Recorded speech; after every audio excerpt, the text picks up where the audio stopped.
I never thought I'd end up in a situation like this, but here I am trying to make sense of everything that's happened. My name's Mike, and I've been married to Lisa for about 7 years now. At first, things seemed perfect, fun, easy, passionate.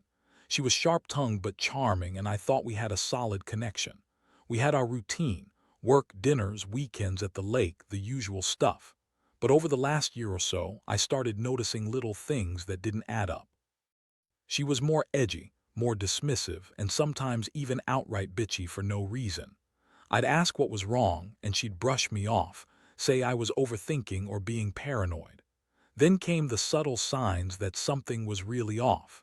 She started coming home late from work more often, sometimes claiming it was meetings, other times saying she was just catching up with friends. She'd hide her phone, never let me see her texts, and whenever I tried to check her bag or her emails, she'd get defensive, accuse me of being insecure or controlling. I brushed it aside initially, telling myself I was just imagining things, but deep down I couldn't shake this nagging feeling that she was hiding something from me. The real wake-up call came during a charity event I'd organized on her insistence.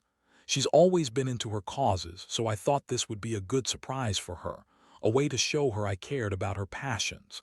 I even managed to get a well-known celebrity speaker, a guy named Jack, who'd agreed to do the keynote. When Lisa found out, she was ecstatic, acting like I'd just given her the moon. The event went well. Jack was charismatic and the crowd loved him. I watched Lisa from across the room, glowing, taking selfies with him, laughing a little too loud, leaning in a little too close. What struck me as odd was the way she kept talking to him after the event, even when he was signing books and taking pictures with other guests. She seemed genuinely captivated, like she'd found someone who truly understood her.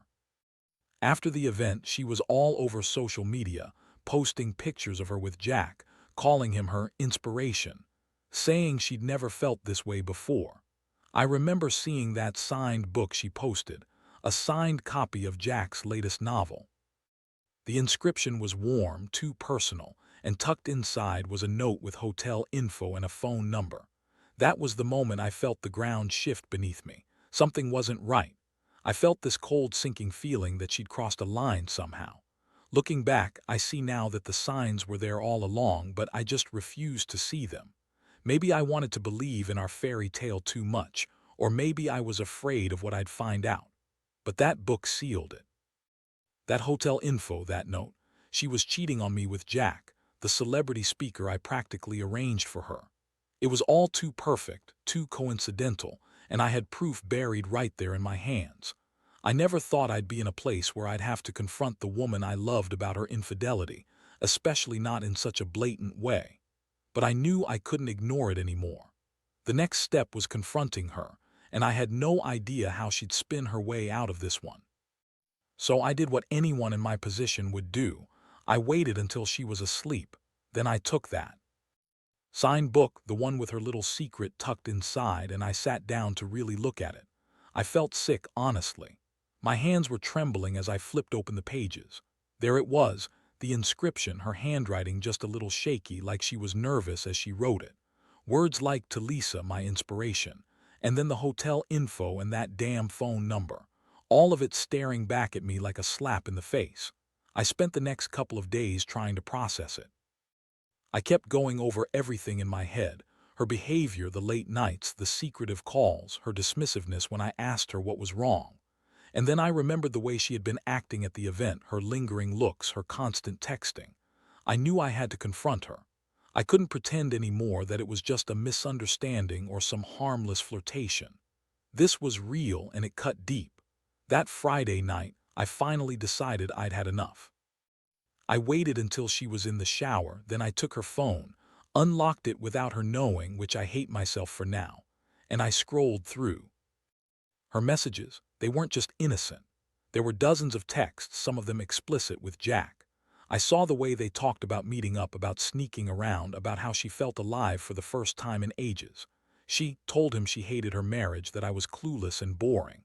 That was the moment I realized how far gone she was. She'd been lying for months, maybe even longer, just to keep this secret. When she got out of the shower, I was in the living room, her phone in my hand. She looked at me surprised, then irritated. "What are you doing?"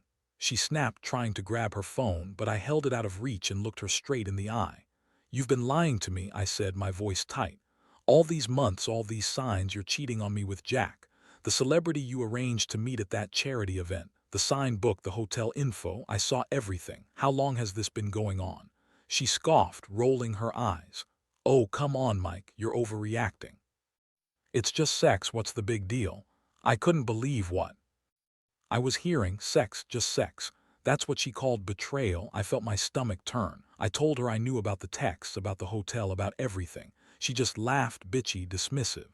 "You're so jealous, it's pathetic. You're probably just mad you didn't get to meet Jack yourself, aren't you? Or maybe I should have told you. Would that have made it better?"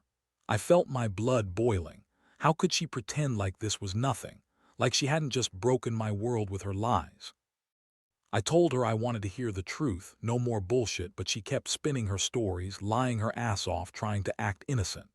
Said she was just bored, that Jack was a distraction, that she didn't mean for anything to happen, that she never loved him, just a fling, a stupid mistake. Yeah, right. That's what she kept saying, that she was sorry and that it meant nothing.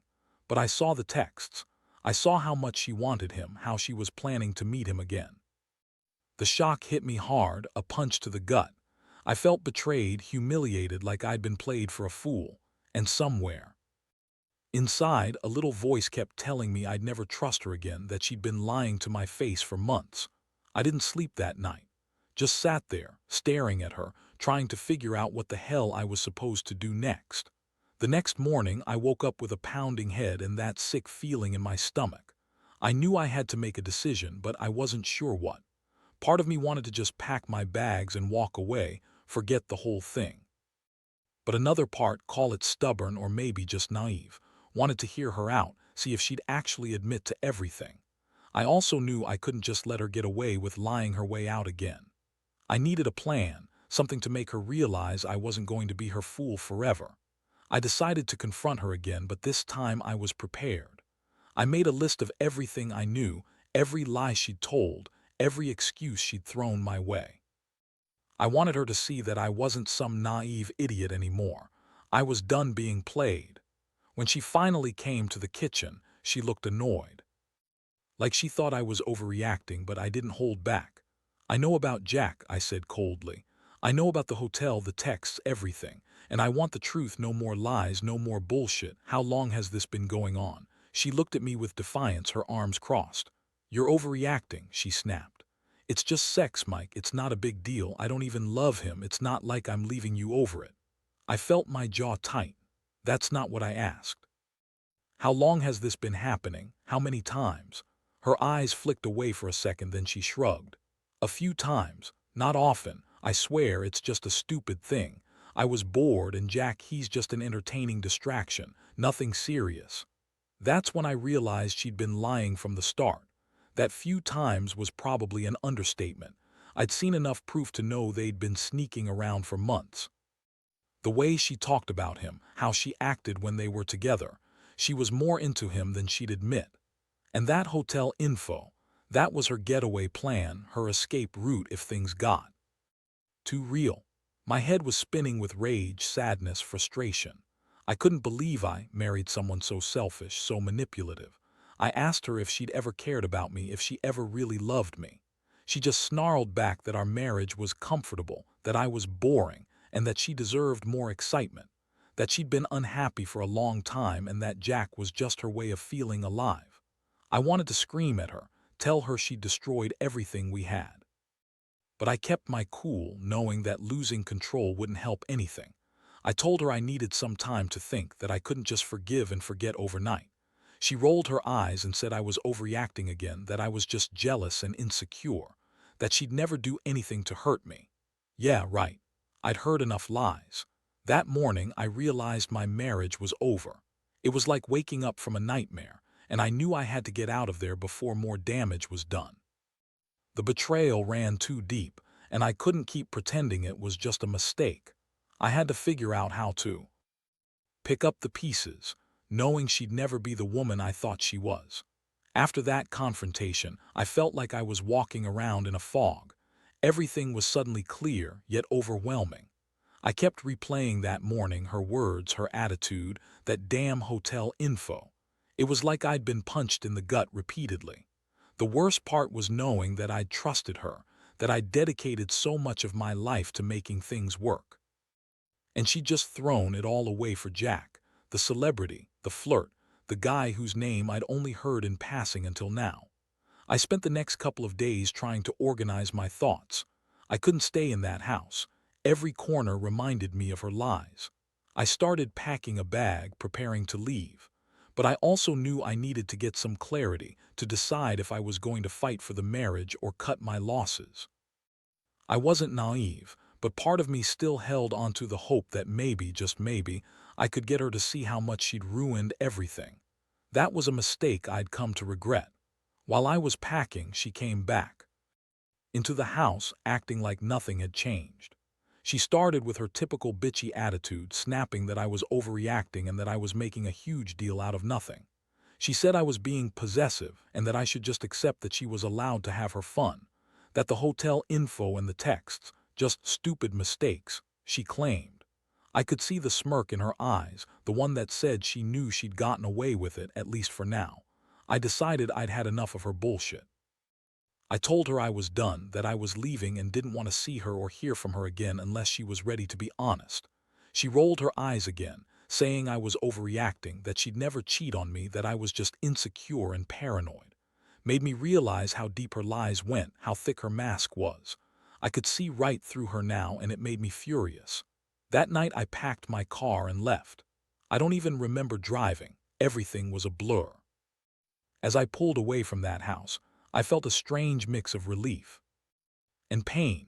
Relief because I was finally free from her bullshit, but pain because I'd lost the woman I thought I knew. The betrayal cut so deep that I wondered if I'd ever trust anyone again. I kept thinking about that signed book, that hotel info, her lies, how she'd been willing to throw away everything for a fleeting moment of excitement with Jack. Now I was alone, trying to figure out what my next move was. I knew I couldn't stay in that marriage, not after everything I'd discovered. But part of me still felt empty, betrayed, and stupid for believing she was capable of loving me.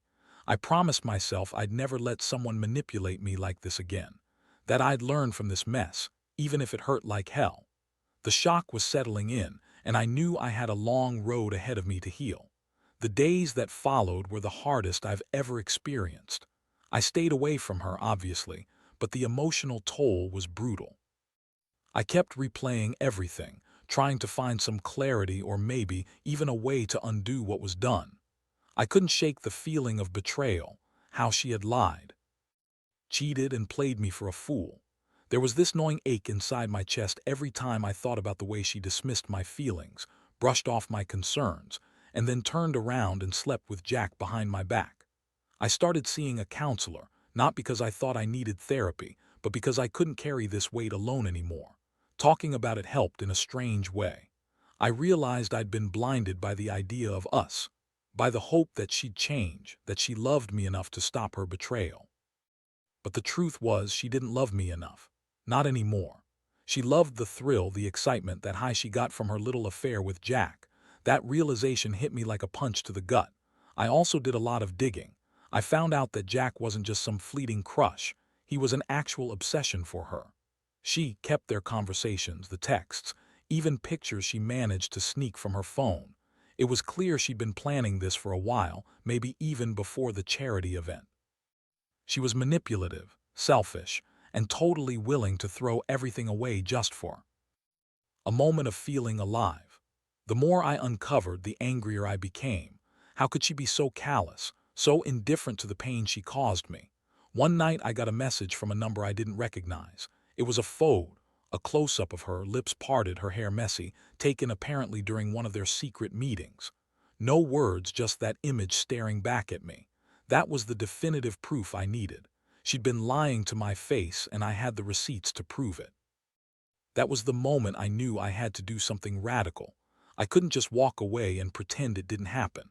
I had to confront her again, but this time on my terms. I reached out to her, told her I knew everything, that I had the proof, and that I was done. No more excuses, no more lies. I didn't want to hear her side, I just wanted her to know I was finished. She called me names, said I was being dramatic, and tried to deny everything. But I didn't care anymore. I'd already made up my mind. I was done being her fool, her punching bag, her backup plan. I deserved better, and I wasn't going to let her ruin me. The fallout was messier than I thought. She begged, cried, and even accused me of cheating on her in retaliation. Classic her, deflect and blame. But I held firm. I told her I was leaving for good, that I needed space to heal and move on. That was the beginning of the end of our marriage, and honestly, I felt like I was finally starting to breathe again. Even if it hurt, even if I still felt the sting of betrayal, I knew deep down that I was better off without her, or so I told myself. In the weeks that followed, everything felt surreal.